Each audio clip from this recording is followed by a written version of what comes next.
Je voudrais appeler le vieux par devant. Bien. Il va, parce qu'on va commencer par le commencement pour aller vite. Il va nous présenter l'université Thérapon. Il va présenter l'université Thérapon pour que vous sachiez, parce qu'il s'agit de ça qu'on va parler un peu ce matin.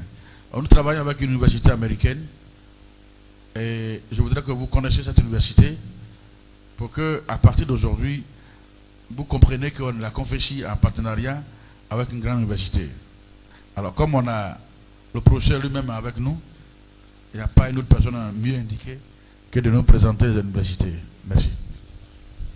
D'abord, le mot thérapon est un mot grec qui est tiré de thérapie.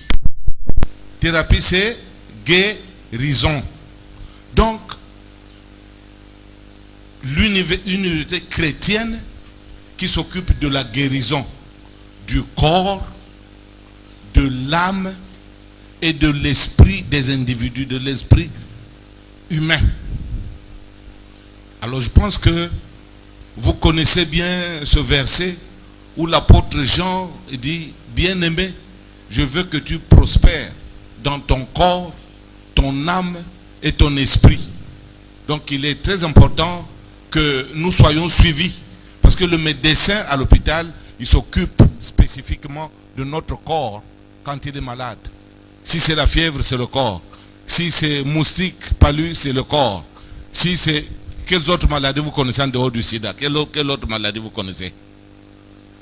Maux de dents. Les seins. Cancer, ulcère. Tout ça, c'est le corps. Vous voyez? Donc, ce sont des maladies. Et les médecins font des études pour ça. Mais maintenant, la maladie de l'âme, ça se traite dans quel dispensaire? Hein? Oh non, moi je parle d'hôpital. Quel est l'hôpital à Abidjan ici qui est spécialisé dans la maladie de l'esprit des individus? Hein? Toi tu es trop vieux, toi, tu ne connais pas. Bon, vous qui connaissez Abidjan où on soigne les esprits des êtres humains, c'est où? Les âmes des êtres humains, c'est où? Voilà. Et c'est là maintenant la spécialité de Dieu. Mais comme Dieu ne peut pas descendre lui-même, il vient, il donne à vous et nous pour que nous puissions nous en occuper. Mais nous avons besoin d'être formés, sinon on fera du n'importe quoi. Parce que s'occuper des âmes, voilà pourquoi la Côte d'Ivoire d'ailleurs a été cataloguée comme un pays de syncrétisme religieux. Veut dire, les religions du village mélangées avec un peu de la Bible, mélangées aussi avec un peu des croyances ténébreuses. C'est ça la Côte d'Ivoire, le catalogue qui était là, que nous sommes en train d'enlever un peu. Les Blancs, entre-temps, ne voulaient même pas entendre parler de la Côte d'Ivoire parce qu'il y a trop de syncrétisme religieux. Et c'est ça qui a aussi été l'un des chaos, l'une des raisons du chaos que nous avons vécu ici. Il y avait trop de prophétisme dans le syncrétisme. Il y a la prophétie et le prophétisme. Prophétisme veut dire que invention. Veut dire que tu commences à inventer tes propres choses. Or, Jérémie dit, si quelqu'un donne une prophétie et que la prophétie ne se réalise pas, donc c'est une fausse prophétie. Est-ce que vous comprenez? Et ça a été la fièvre de la Côte d'Ivoire. Ça a été la maladie de la Côte d'Ivoire. Donc nous avons maintenant l'obligation de corriger ça. En corrigeant ça, nous voulons faire quoi? Donner vraiment la formation biblique. Christ a donné à l'Église les 5 ministères. Apôtres, ainsi parle l'Éternel. Veut dire que prophète, évangéliste, pasteur, docteur, enseignant. Donc nous formons les gens dans tous ces sens, afin que désormais les gens, quand ils iront prophétiser, ils prophétisent vrai. Si Dieu n'a pas parlé, tais-toi, c'est mieux. Parce que, vous savez, on ira rendre compte à Dieu pour toutes paroles qui sont sorties dans son église. Quand on pensait que c'était Dieu qui parlait. Alors, donc c'était ça la fièvre, la maladie de la Côte d'Ivoire. Et nous sommes là pour donner justement de la formation afin que chacun soit tenu dans le ministère qu'il ou qu'elle a reçu. Donc, Thérapon University, c'est une université américaine qui est sur tous les continents. Donc, au niveau de l'Afrique, le siège central de l'Afrique, c'est l'Afrique du Sud. Bon, maintenant nous avons aussi vu qu'il fallait s'intéresser aux pays francophones. Voilà. Donc mes bien-aimés, nous sommes université chrétienne. Voilà pourquoi les Américains sont la première puissance du monde. Veut dire qu'ils ont mis Dieu en valeur. Donc mes bien-aimés, étudions la parole de Dieu. Je vais terminer par là en disant, il est important que nous donnons à la formation. Parce que si vous êtes pasteur, vous n'avez pas de formation biblique. Après vous serez fatigué. Après les gens dans votre église seront même fatigués de vos messages. Parce qu'il y aura la routine. Chaque semaine, ça sera presque la même chose. Donc, ils seront fatigués. Mais par respect, peut-être vous êtes de la même famille, ils seront là. Mais vrai, c'est pas ça. Vous me comprenez? Attention, hein? Écoutez, dans 1 Corinthiens chapitre 7, verset 36-37, il y a un évangéliste du village. Niveau CP2 avant les indépendances pendant la colonisation. Il a vu, il a lu, si ta fille a l'âge de se marier, marie-la.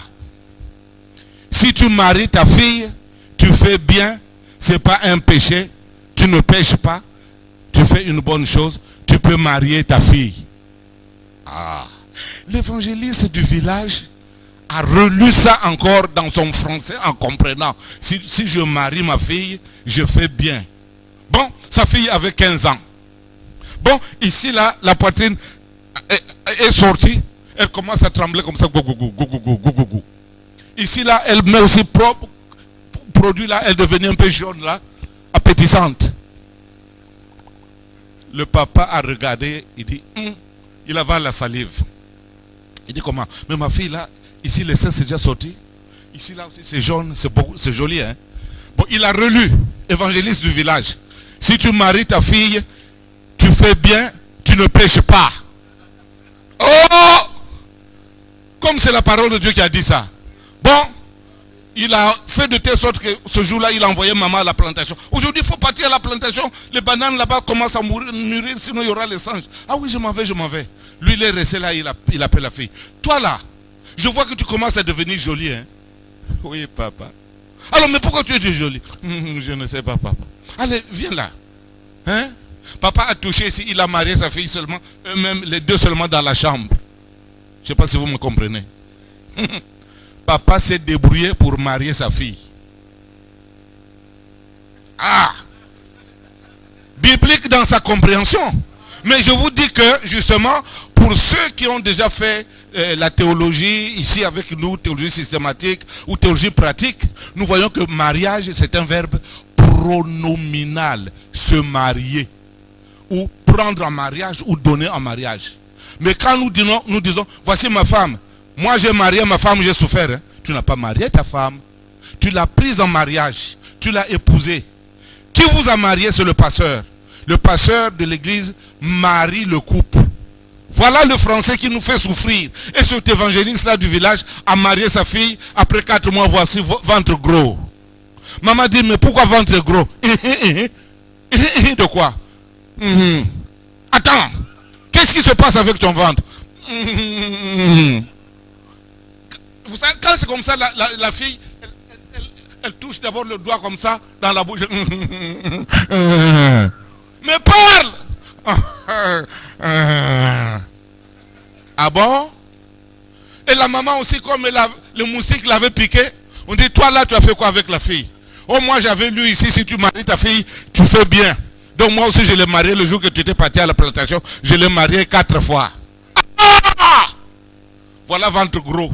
Pourquoi? Incompréhension biblique. Voilà pourquoi nous avons besoin d'être formés, pour que nous n'allions pas marier nos filles en mettant ventre gros chez nos filles.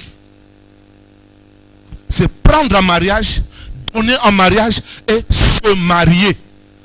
C'est un verbe pronominal, se marier. Je me marie avec toi. Je te prends en mariage. Je t'épouse. Mais le pasteur, c'est toi qui as marié ce couple-là. Voilà maintenant notre français depuis le temps ancien, il a été déformé. Voilà pourquoi quand nous faisons ce cours-là avec les pasteurs, on ne rigole plus. Hein? Là, quand on fait ce cours-là de théologie pratique, on rigole pas. On parle maintenant vrai français, c'est pas je mariais ma femme. Non, j'ai pris ma femme en mariage. Alors c'est pour vous dire, pour vous inciter à la formation biblique. C'est très important pour éviter les erreurs. Ou alors, tes prédications deviendront un peu lourdes. Les gens seront fatigués. Quand tu commences à prêcher, il a prêché, bon, tout le monde commence à dormir. Dès que tu as fait, bon, amen, alléluia, bon, c'est vrai. Enfin, il a fini. Les gens sont contents d'aller à la maison. Pourquoi? Parce qu'il n'y a pas de substance. Il n'y a pas d'éthique ministérielle ou pastorale. Il n'y a pas d'impact. Alors, Thérapon, étant une université chrétienne, s'occupe vraiment des prédicateurs que vous êtes. Évangélistes, pasteurs, implanteurs d'église, tout ça, c'est ça que nous formons.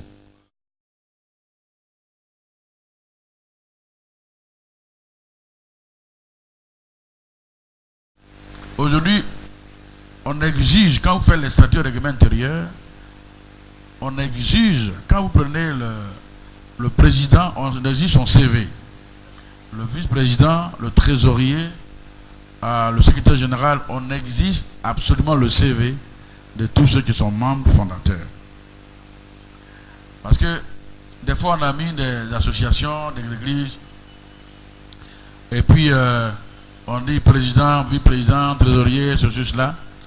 Mais on dépose. Mais maintenant des choses ont changé.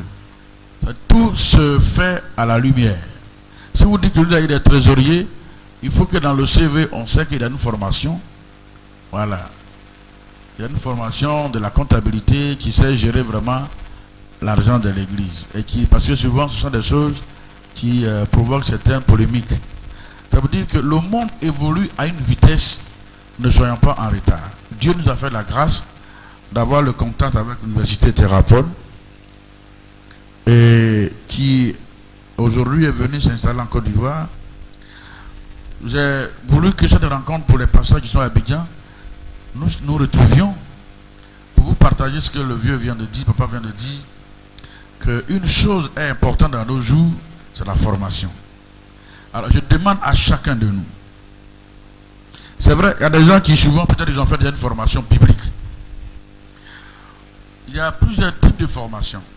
Il y a des gens, leur église a créé une école biblique, ou bien ils ont l'association, ils ont créé un institut biblique. Ce n'est pas de ça que nous parlons. Nous parlons ici, à thème académique, nous parlons d'une université théologique. Je ne sais pas comment expliquer cela, mais quand je parle d'université théologique, c'est la science qui nous amène à étudier et à connaître Dieu véritablement. Et qui nous aide à éviter, ou du moins d'éviter tout ce qui est hérésie, tout ce qui n'est pas biblique, tout ce qui n'est pas de la parole de Dieu. Voici, ça nous éloigne. Quand nous étudions la théologie, ça nous permet de situer la théologie systématique, nous amène à connaître Dieu par sa parole. Et que tout ce que nous faisons, nous soyons sûrs que ce que nous disions, c'est la parole de Dieu. De la même manière que vous voyez dans la médecine, il y a le docteur ophtalmologue, il y a des gens qui ont fait dermatologie de différentes sortes. À même titre que cela, à l'université théologique, vous allez découvrir certains domaines où les gens ont aussi étudié. En tout cas, cette réunion d'aujourd'hui là, c'était juste pour dire à chacun de nous, appeler chacun à la formation. Parce que la Côte d'Ivoire de demain, elle va être très compliquée, très délicate, qu'on ne peut pas permettre à un individu de venir s'asseoir dans une église de 200, 300 personnes, 400 personnes, 500, 1000, 2000 voix, et qui n'a même pas une formation, pensant que lui ou non, le Saint-Esprit m'enseigne. Le Saint-Esprit enseigne tout le monde. Le Saint-Esprit enseigne tout le monde, mais nous appelons à la formation. Alors, à nous qui sommes tous là, je demande que chacun de nous puisse s'inscrire à l'université Thérapon. Et l'avantage que nous avons, c'est qu'il y a le programme des gens de certificat qui ont un niveau CEP, il y a des gens qui ont un niveau BPC qui font le diplôme théologique, BAC qui ont accès à faire une licence au-delà, la maîtrise, doctorat, jusqu'à voir doctorat d'État. Donc, il y a la possibilité pour chacun de nous de se faire vraiment faire la formation. Mais l'avantage encore que je vais insister, vous avez un seul jour, toute la semaine. Vous avez un seul jour parce que nous mettons accent, c'est un système américain. Ce n'est pas le nombre de jours qui est important, mais c'est le nombre d'heures. C'est-à-dire, on a des personnes qui sont venus de Boisflé, de Thias-Salé, qui ont suivi leur cours. Ils viennent le jour qu'ils ont le cours, ils viennent faire leur cours. Alors, vous qui êtes à Bonoa, c'est juste à côté. Il y a des gens qui sont à Bonoa, ils viennent au travail tous les jours. Donc, ça aussi, je mets l'accent. Parce que les gens de certificat, par exemple, s'ils sont là mercredi, ceux de diplôme sont là plutôt mardi, diplôme est là mercredi, jeudi, c'est licence, vendredi, c'est maîtrise. Bon, c'est-à-dire que chaque groupe a un jour de 8h à 13h. Les autres jours là, vous êtes libre comme la plupart sont des pasteurs qui ont des programmes dans leurs églises. On ne va pas empiéter votre programme. On fait tout pour vous donner la possibilité d'être là au moins une fois dans la semaine. Et puis, c'est même pas toute la journée. Vous arrivez à 8h, 8h30 jusqu'à 13h. Vous avez 5 heures de cours. Et je pense que la semaine prochaine, vous venez encore pour le même jour, 5 heures de cours. Ainsi de suite, jusqu'à ce que vous finissez votre formation. Reste là. Je dis qu'en principe, quand tu me donnes le micro, donc quand je te donne le micro, je ne le reprends plus. Mais ça, c'est quelque chose d'important que tu es en train de dire là. Le gouvernement sud-africain, maintenant, veut fermer les églises. Et il dit maintenant, si un pasteur n'est pas formé, s'il n'a pas ni certificat, ni diplôme, il ne peut plus prêcher et avoir église. Ça, justement, c'est un blanc, il s'est levé comme ça, il dit, le Saint-Esprit, c'est le Saint-Esprit qui m'enseigne. Attendons, c'est ça qu'il était en train de dire. Voilà pourquoi j'ai pris le micro. Le Saint-Esprit enseigne tout le monde. Prenez deux personnes. Paul, il a le Saint-Esprit. Pierre, il a le Saint-Esprit. Pierre a le Saint-Esprit, vrai, le jour de la Pentecôte. Jour de la Pentecôte. Paul aussi a le Saint-Esprit. Bon. Mais Paul ajoute encore sa connaissance qu'il a de Gamaliel. Entre les deux, qui va fournir meilleur résultat. Hein? Ah, mais Pierre aussi a le Saint-Esprit. Non, vous ne comprenez pas. Les deux ont le Saint-Esprit, mais Paul ajoute aussi la connaissance de Gamaliel. Entre les deux, qui va fournir meilleur résultat? Voilà. Pourtant, les deux ont le Saint-Esprit. Hein? Et Paul a engueulé Pierre dans l'église devant tout le monde. Galates chapitre 1. Verset 11 jusqu'à un peu en bas là-bas. Parce que Pierre était hypocrite. Il avait le Saint-Esprit, mais hypocrite. Paul était obligé de l'engueuler devant tout le monde. Pierre a reçu la leçon de la part de Paul. Et maintenant, il est dit, dans sa deuxième épître de Paul, de Pierre, chapitre 4, il reconnaît la grandeur du ministère de Paul. Parce que Paul l'a engueulé devant l'église. Il avait seulement le Saint-Esprit, mais il n'y avait pas de connaissance de Gamaliel. Est-ce que vous me comprenez? C'est comme ça que beaucoup de nos bien-aimés en Côte d'Ivoire étaient. C'est un pays, ça c'est mon pays, j'aime la Côte d'Ivoire. Avant j'ai vu là-bas, à Djoufou là-bas, des choses qui se passaient. Dans les cocoteraies. Je connais ce qui se passait là-bas. Donc que Dieu nous aide.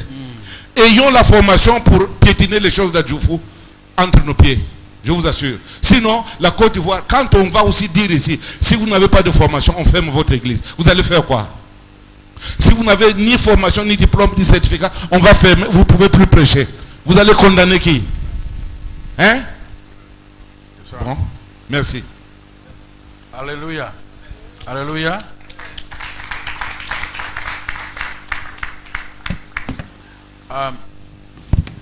Je pense que la réunion d'aujourd'hui, c'est un peu ça. Hein? Justement, parce que vous voyez, je parlais avec le docteur Afoum tout à l'heure. Nous, la particularité qu'on a au niveau de la confession, nous ne faisons pas assez de bruit, mais nous travaillons à la base. C'est-à-dire, nous prévoyons sur des choses qui peuvent advenir 10 ans ou 20 ans plus tard. Nous avertissons, nous prenons des dispositions. Et ce qui se passe aujourd'hui en Afrique du Sud, ce qui se passe en France et ailleurs dans d'autres pays, ne croyons pas que nous sommes à l'abri. Il y a un seul monde. Les mystiques sont reliés par le même réseau. Et s'il y a quelqu'un qui dérange les mystiques, c'est bien l'église de Jésus-Christ. Tout ce qui est voie légale, qui permet aux mystiques de fermer une église, ils vont utiliser nous-mêmes nos erreurs pour nous convaincre. Quand quelqu'un va venir, il va dire, ben, toi tu es pasteur, ou tu as fait ta formation. Comme tu n'as pas de formation, et qu'un jour tu vas aller interpréter aux gens d'aller manger gasoil, avec gazon, en tout cas, il faut laisser ça d'abord. Vous voyez, on a fait, depuis 4 ans, on refuse de signer des agréments des églises. C'est-à-dire qu'on n'est même pas loin de certaines choses. Je vous exhorte, on s'exhorte tous. Moi-même, je suis à la formation. Pourquoi il ne dit pas, mais je suis archevêque, c'est fini, moi je m'en fous. Mais je fais ma formation, je continue encore de faire la formation. Je l'ai fait avant, je continue et je persévère. Par rapport à la vision, comme papa disait tout à l'heure, retenons ceci. Paul avait le Saint-Esprit. Pierre avait le Saint-Esprit. Mais la différence entre Paul et Pierre, il a ajouté au sein du Saint-Esprit la connaissance. C'est pourquoi il a dit, quand il était arrivé au Corinthe, il dit c'est bien, vous êtes bien, vous manifestez le Saint-Esprit, mais ayez la connaissance. Quand il est arrivé à Rome, oh, vous avez la connaissance, mais vous ajoutez aussi l'esprit à la connaissance. Ajoutez l'esprit à la connaissance. Et aujourd'hui, nous sommes un monde de connaissance. On prêche avec la puissance de Dieu, le Saint-Esprit se manifeste, mais si on te fait asseoir avec un débat intellectuel, un débat dans un domaine précis sur l'économie, sur la mission, un débat réel, qu'est-ce que tu vas dire? Tu vas dire quoi? Tu vas dire le Saint-Esprit guérit les gens, d'accord. Mais ton Saint-Esprit la même, c'est qui? Tu ne sais même pas dans quel texte se trouve le Saint-Esprit.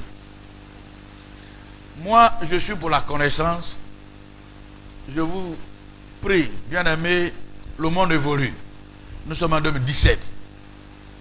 Vous voyez, avant, tous les pasteurs, chacun prend son petit magasin là, il ouvre son église, il fait son petit bruit, ou alors tous les vendredis, il y a veillé partout. Remarquez bien maintenant, il n'y a pas assez de veillées qu'on fait comme avant. Pourquoi? Tous les pasteurs sont en train de chercher des terrains pour bâtir des temples. C'est-à-dire qu'on est en train d'évoluer à un monde moderne avec le Saint-Esprit. Je demande à chacun de nous donc ici présents de faire l'effort. Toute la possibilité nous est offerte pour que chacun de nous puisse s'inscrire. Surtout que c'est une demi-journée pour toute la semaine. Certificat, diplôme, licence, maîtrise, doctorat. Donc, vraiment, il n'y a pas de raison que demain tu puisses venir me dire, ah, je n'ai pas eu le temps de faire ma formation. Quelqu'un disait, que feras-tu de tes 24 heures? Allons-y à l'essentiel. Venons à la formation.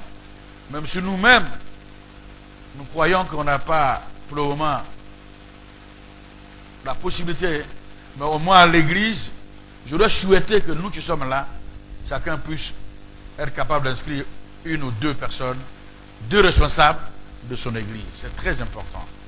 Quand vous avez un pasteur assistant qui a la formation, on a vu quand papa a commencé à donner les cours, ce que nous avons retenu avec les étudiants qui étaient là, qui aujourd'hui Dieu a fait la grâce, sont des docteurs. Moi, je me réjouis.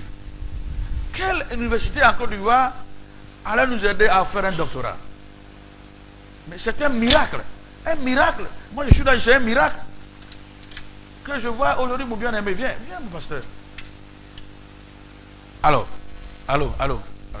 Donne-moi un micro là. Tiens. Et il va vous dire, il vient de faire un doctorat avec l'université Thérapon. Il va vous dire exactement quelle est sa thèse. Et aujourd'hui, non seulement il a fini, mais il vient s'inscrire encore. Il dit, ah papa, c'est que j'ai commencé là, que Dieu m'aide. Je vais aller jusqu'à faire un PhD. Au moins pour l'église, le corps de Christ, que le monde sache que l'église aussi a ces gens capables de défendre les fondamentales bibliques. Voilà les gens qu'il faut encourager. Il quitte Angers quelque part loin là-bas. Il vient Bon, vous voulez qu'on fasse quoi? Docteur, dis un mot sur l'importance de la formation. Merci. Donne le micro au docteur ici. Je crois que c'est déjà dit. Si nous voulons que nos églises soient des églises reconnues à l'image de Christ et que nous-mêmes, nos efforts ne soient pas en vain, vous savez, le Saint-Esprit, comme le professeur vient de le dire, existe. Mais Dieu veut utiliser les gens qui ne soient pas en porte-à-faux avec le Saint-Esprit. Les gens qui ne contrarient pas le Saint-Esprit.